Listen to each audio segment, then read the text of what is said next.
Cleaning Nation, welcome to another episode of the Grow My Cleaning Company podcast. If you are looking to earn more, work less, and grow your cleaning company, by golly, you have found yourself in the right place.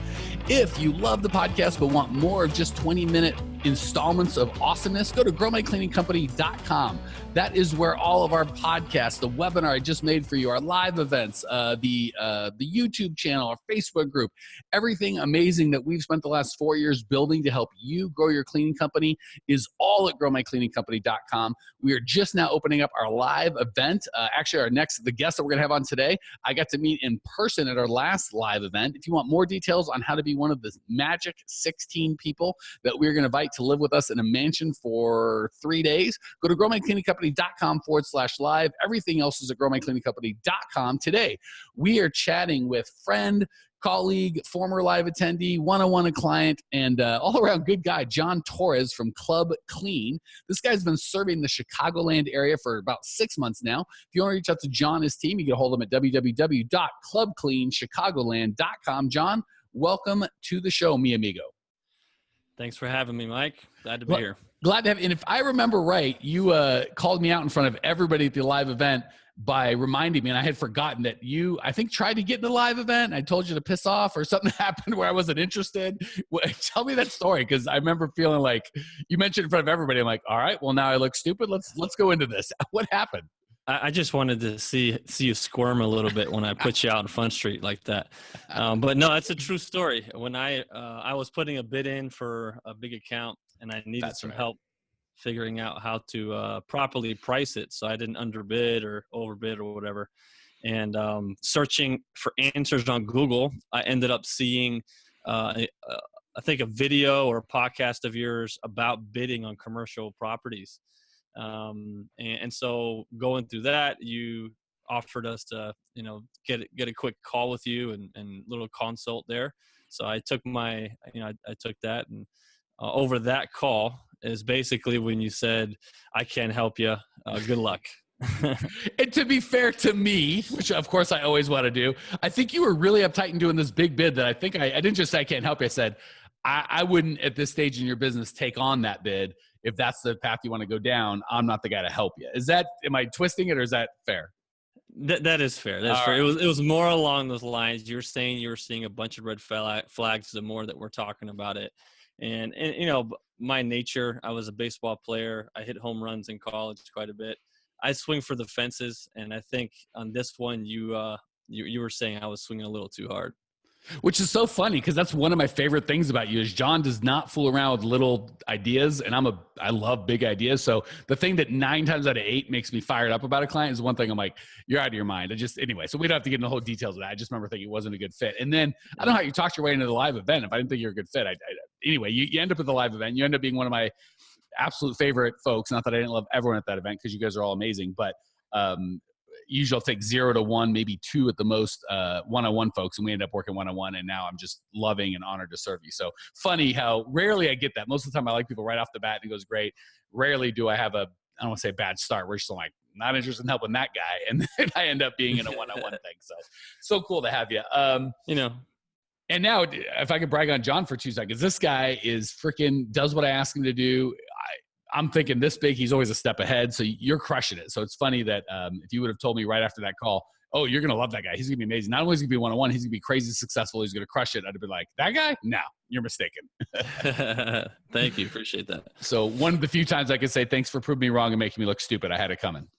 You got it. I was showing up whether you invited me or not. So it was good that you finally did come around.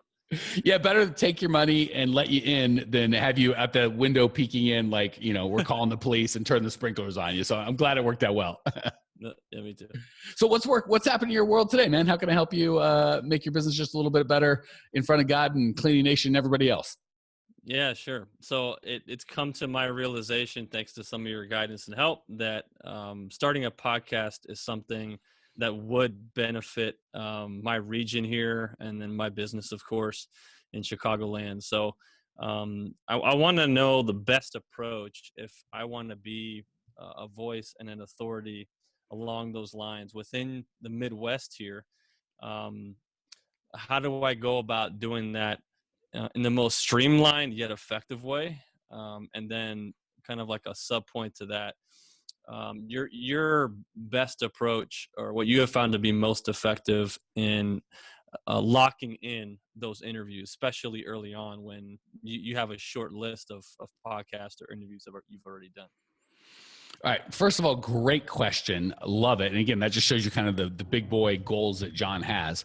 Hard for me to argue with the power of a podcast, because that's how I know all of you guys. And I've been able to serve just the hundreds or thousands of people that we've been able to serve in Cleaning Nation, predominantly through the podcast. We do some other stuff, but 80% of it has been podcast. And it's just been awesome. So big fan. That said, they're not for everybody. So let me just make a quick delineation before I answer John's question that's going to help Cleaning Nation know who we're talking about and when this can work. Because for me, it's been fantastic, but I'm in a different business than you are, right? We have clients in Australia and Mexico and obviously the United States, Canada, all over the world. But most of you listening are going to be local, right? John, I think you're serving the Chicagoland area, and the fact of the matter is with the podcast, that's going to go global. I think we're in 90 countries, and I don't know what percentage of our listeners are in the greater Phoenix area where I live, but I'm guessing well under 5%, probably less than 2%. So if you are looking for iTunes to push you a bunch of traffic that are going to buy your product, podcast is not for you. If you think worldwide listeners are going to grow your local business just by virtue of you being famous, well, if you can't clean someone's business, 3,000 miles away, this is not for you. What this would be for, and this is where John's at, and he knows this, so I appreciate you kind of taking a second for me to catch everybody else up.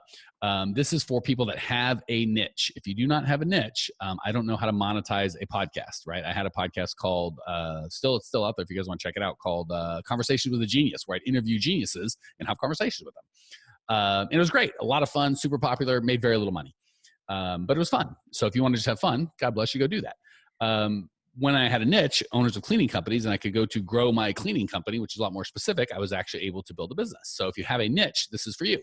But if you don't, I don't know what to tell you. Second, if you just want the authority, John said it perfectly. If I want to be an authoritative voice in my area, a podcast can absolutely do that. If you are willing to push traffic to your podcast and not expect your like, for me, my podcast gives me traffic, right? You guys call me and email me and ask me for help, which is great. But again, I'm global. You guys are local. So if you're looking to push traffic to your podcast, so, hey, person I just gave a bid to, employee, prospective customer, vendor, anyone in the universe I'm going to work with, and you want authority with them, hey, check out my podcast. It's the Chicagoland Club Clean, Owners of Clean Club podcast. That's going to absolutely do it. And then finally, if you want to use it as an opportunity to talk to your people, right? If you, for me, we do 2 times a week, which is about 8.6. If you round up to 9 folks a month, I'm going to talk to. Every single one of those, if I do a good job, is a prospective customer, right? So if you want to interview or make your customers kind of famous and have that relationship, it's one of the things I coach in the Clean Profit Method is to do perfect prospect surveys, where we really get in people's head and ask them what their pain is and talk to them. A lot of times people don't want to do that. But if you say, hey, I've got a podcast, would you like to be a guest where I make you famous and make you feel good? People will absolutely do that. You can just do a perfect prospect survey while recording and get all the benefits. So that's who it is for and not for. So now let's answer John's question. Like, how do I do the thing? Is that fair? That's fair. Cool. So first and foremost, we got to pick a format. There's kind of 3 big things that we're going to do. First of all, how long? Second, about how often you're going to release. And third of all, what you're going to talk about and do on the podcast. So for me, I started if you do look at the Conversation with a Genius, and I'll have Christy maybe put a link to it. Those are like 40, 50, 60 minutes, right? It was a long thing. I kind of got wore out. I shouldn't say I got wore out, but now I can pop out a podcast without even thinking about it. Back in those, 60-minute deals, it would take a while. The other problem is there are a lot. The average commute time is 20 minutes. So I found that 20 minutes is easier for me to create, and it's easier for people to consume. And even sometimes if I have someone I really like and I'm going to do a long podcast that goes 40 minutes, I'll break it up into 2. So it just kind of cuts the work down in half. And I didn't find I got any less engagement, any less listeners with a 20-minute podcast and a 40. So you have to decide how long, if you want to just kind of go free flowing. I've seen podcasts do 5 minutes, 6 minutes, which can be super fun. If you just have one little pop that you want to give people as value and just do a 5-minute podcast every day or a couple times a week, that could be easy. I've chosen to do 20 minutes. So that's the first thing you got to do. Second thing is the format. Are you going to have guests or no guests? Guests are awesome if you're trying to influence a community, because guess who you're going to have on as you know, you're going to have that community as guests. So that's fantastic. So for you, I'd probably recommend doing guests. If you're not going to do guests, you can just build authority, right? You're going to give them tips or tricks or wisdom or genius or somehow make their life better. The good part about no guest is you can do a podcast anytime, anywhere you feel like it. With a guest, you got to get them to be on at a certain, like John, right? I can't just, you know, barge into his home and demand he podcast with me. We had to set an appointment. I got to call. It's a whole rigmarole, right? But it takes a lot of pressure off because we can have a conversation and you guys get bored of me. I'm like, I'll shut up and let, you know, at the lightning round, John's going to talk and I'm going to listen. So the guests are a little harder to set up, but a little less heavy lifting once you get them on. And also if you're looking to influence people, obviously John's already a client, but if he wasn't, this would be a great opportunity afterwards for me to go, hey, I really enjoyed talking with you. If you want more help, you know, blah, blah, blah. And we could be off into a sales conversation. So how long is going to be the first thing? What the format is, guest, no guest. Are you just going to give information? Are you going to interview? Are you going to make them famous? How are you going to do that? And then third, how often are you going to release? The more you release, the more work it is, but the more quickly you build a library of authority effectively. So I started with 3 times a week, just when I was new, because I really want to make an impact quickly. And then I got lazy because there's so many of you and you guys are such an amazing audience and you refer and share your friends and subscribe and rate and review and all that good stuff. We went down to 2. And you can even do 1 if you wanted. So any questions, comments, or rude remarks on the format and kind of the big picture stuff, John? Plenty of rude remarks. I won't share them at this time. No, I'm tracking with you.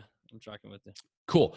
So let's hit equipment real quick because people get caught up in the technology and there is no need to do that. So you see John's got his fancy headphones. I got my fancy headphones. We got this. So let me just go over what I use, and it's not as tricky as it seems. This thing here, that is a boom arm that just makes so I don't have to hold the mic like a nerd. That was like $80, $100. Love my boom arm. It's fantastic. Is it required? No. You can just have the microphone sitting down or clipped to your there's 1,000 ways you can go.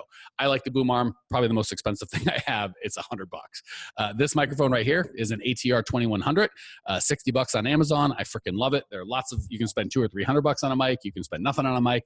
This little bad boy for $60 makes me sound so sexy. If you meet me in person, you'll go, you don't sound half as good. What's the scam? And I go, ATR 2100, baby.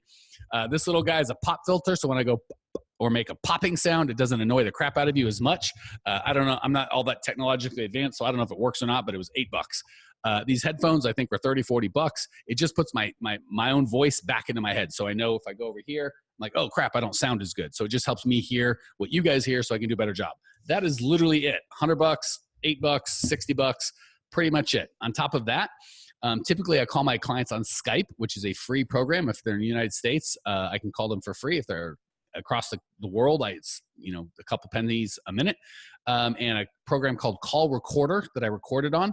I think that thing's $30, $20 or $30 one time. Because John wanted to do video and I love doing video with John. We're on Zoom. I think it's free. I think maybe if you use too much, it's $20 a month or something. Don't know exactly how that works.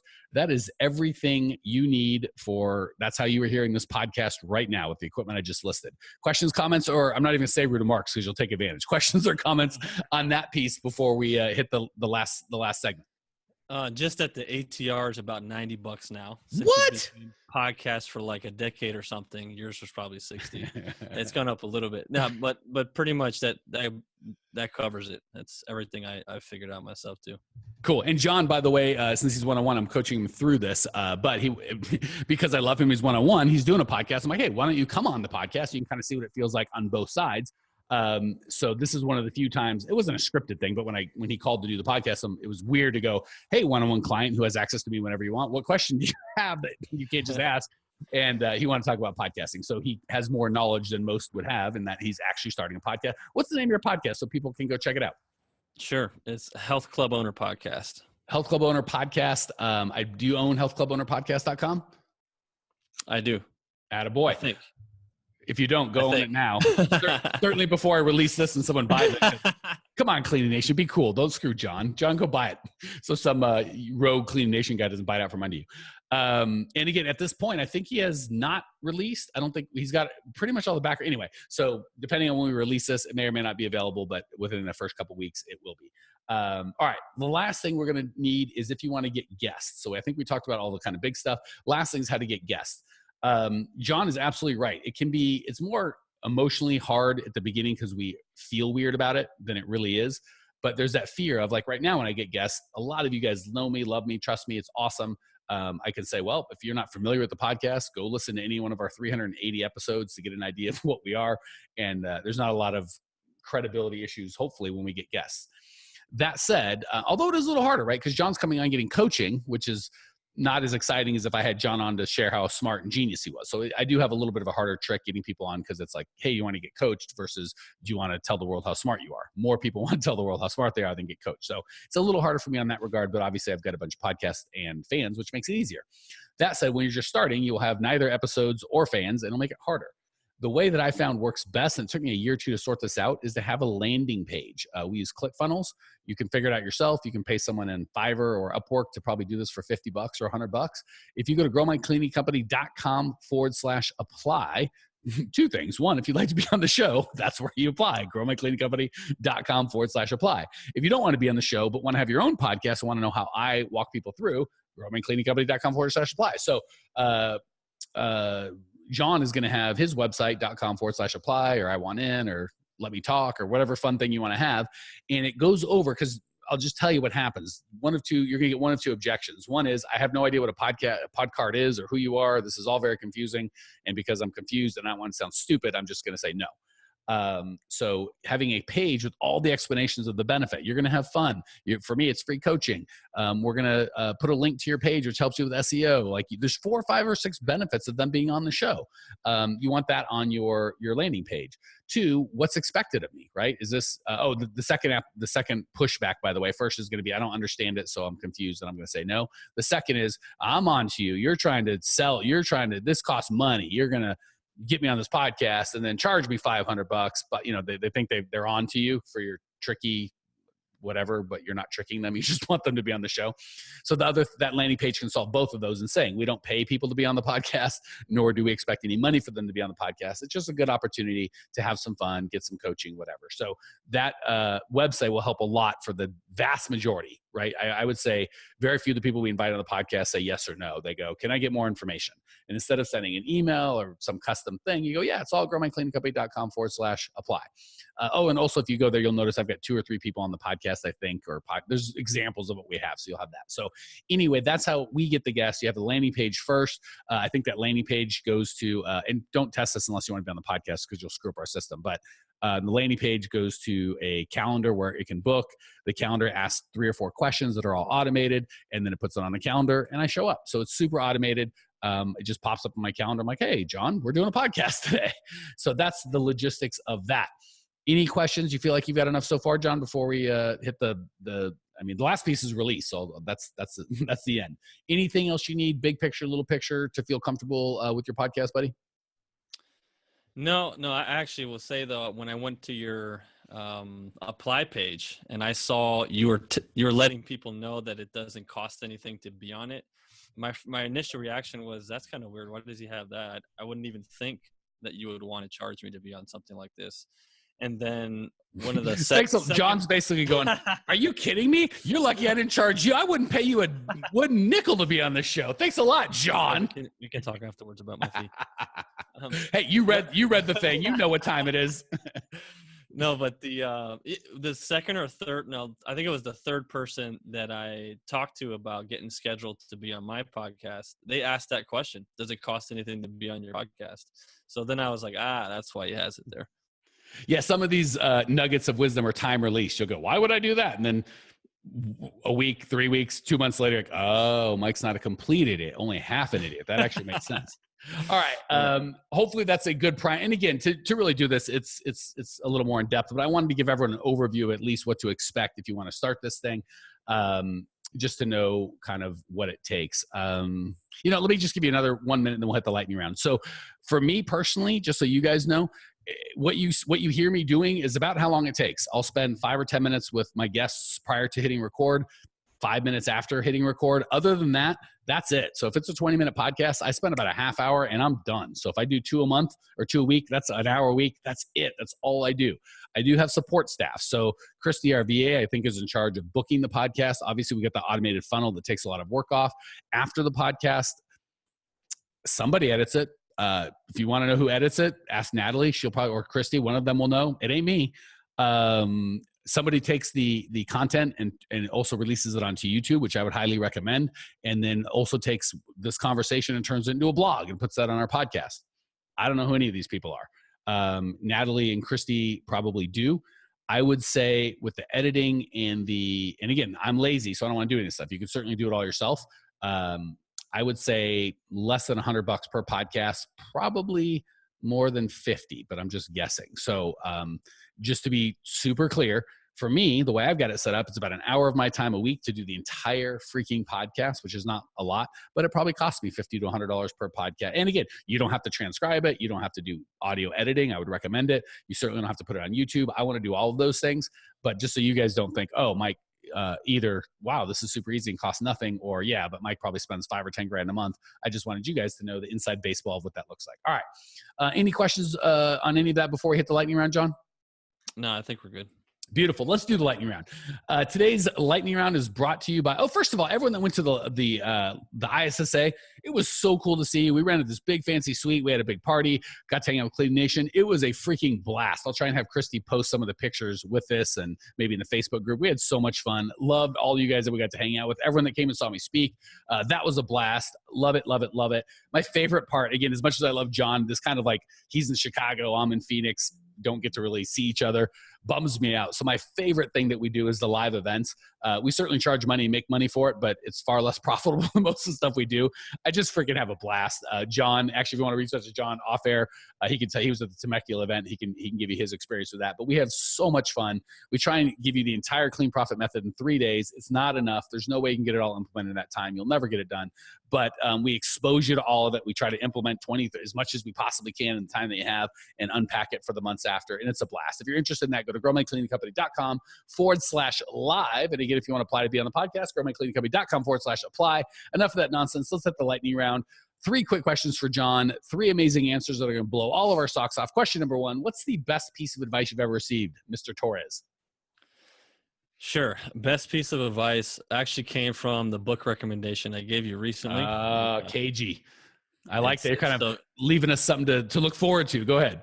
I am. So basically it comes from General Patton, and he said, tell people what to do, not how, and then let them surprise you.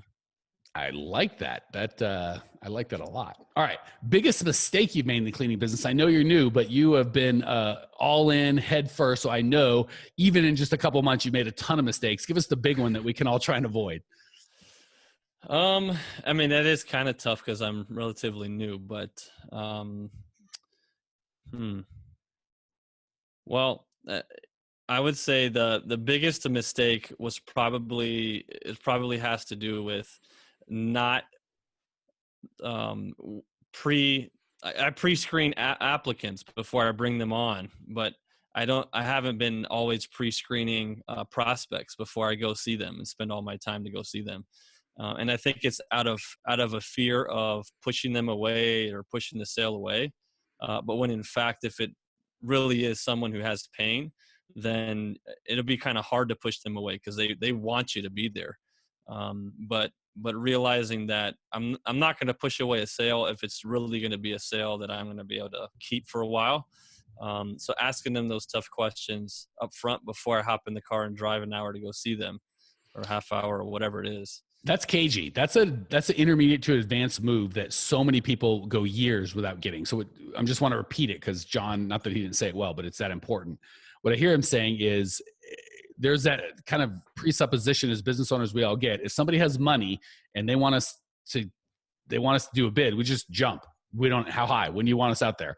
And not only is it a waste of time, but it's less effective. When we kind of go, hold on, just like I did with John, right? He was calling me like, hey, I want your coaching. Can I want to give you money. What does that look like? I'm like, hold on, slowly roll there, Haas. And I tried to make sure if I was a good fit, and I was, hopefully, well, he probably didn't like it, but at least I did what I thought I could in terms of high integrity and not taking his money or trying to help him do something I didn't think was going to be good for him. That allowed us to have a much kind of deeper relationship going forward after that. So I think it's really important what John's saying. Instead of just saying, hey, you have money, you want me to come out and bid, I'm just chip, chop, chip, spending some time trying to say, can I really help him? Is this a good fit? Are we going to work well together? Before just assuming they want to you don't have to bid everybody. So anyway, John said it really well, and I said it really poorly. So I'm just going to abort and pull the ripcord and move on to favorite book. So hey, if you need me to host the next podcast, just let me know.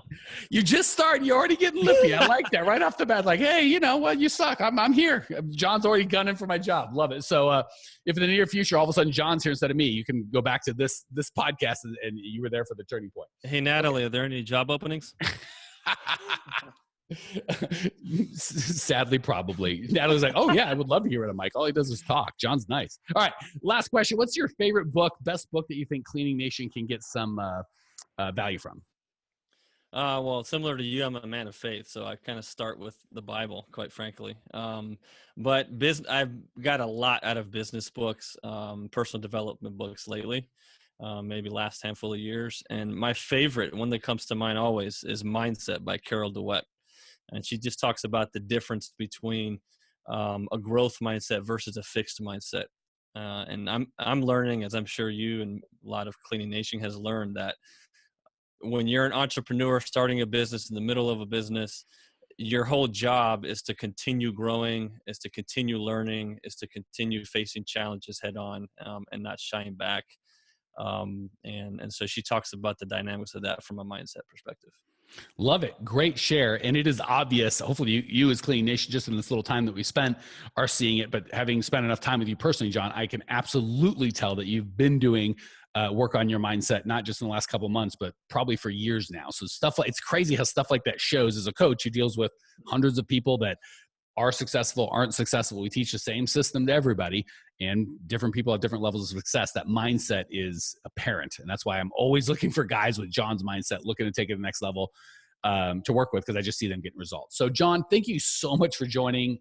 Thank you for sharing your passion, your desire to grow. I appreciate you personally, not only obviously as a podcast guest, but as a friend and as a client. Clean Nation appreciates you. Clean Nation, if you want to check out John's show notes page, all the links of everything we talked to, it's all at growmycleaningcompany.com. Check it out now. I will see you there. Congratulations! You are now 16% smarter. Still can't get enough cleaning goodness? Go to www.growmycleaningcompany.com for more of the good stuff. Ever want to be rich and famous? Owners of cleaning companies, as well as industry experts, can apply to be featured on the show by emailing our producer Natalie at support@growmycleaningcompany.com. Until then, don't miss out on all the latest cleaning industry lovin' at www.growmycleaningcompany.com. Check it out now.